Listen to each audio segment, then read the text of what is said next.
बसवा कल्याण विधायक श्री शरणु सालगर ने उगादी की दी शुभकामनाएं। बसवा कल्याण के विधायक श्री शरणु सालगर ने बसवा कल्याण की सभी जनता को उगादी पर हार्दिक शुभकामनाएं दी हैं। उन्हें अपने संदेश में कहा कि ये नव वर्ष सभी के जीवन में खुशहाली, शांति और समृद्धि लेकर आए।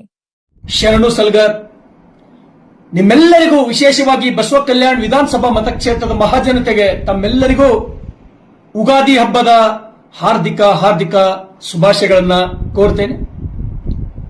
ಈ ಯುಗಾದಿ ಹಬ್ಬವು ನಿಮ್ಮೆಲ್ಲ ಕಷ್ಟಗಳನ್ನು ಕಳೆದು ನಿಮ್ಮ ಕಹಿ ದಿನಗಳನ್ನು ನಿಮ್ಮನ್ನ ಮರೆಸಿ ಮುಂಬರ್ತಕ್ಕಂಥ ದಿನಗಳಲ್ಲಿ ವಿಶ್ವಗುರು ಬಸವಣ್ಣನವರ ಆಶೀರ್ವಾದದಿಂದ ನಿಮ್ಮ ಕನಸುಗಳು ನನಸಾಗಲಿ, ನಿಮ್ಮ ಮುಂದಿನ ಭವಿಷ್ಯ ಉಜ್ವಲವಾಗಲಿ, ನೀವೆಲ್ಲ ಕಂಡಂತ ಕನಸು ನನಸಾಗಲಿ। ಮತ್ತೊಮ್ಮೆ ತಮ್ಮೆಲ್ಲರಿಗೂ ಯುಗಾದಿ ಹಬ್ಬದ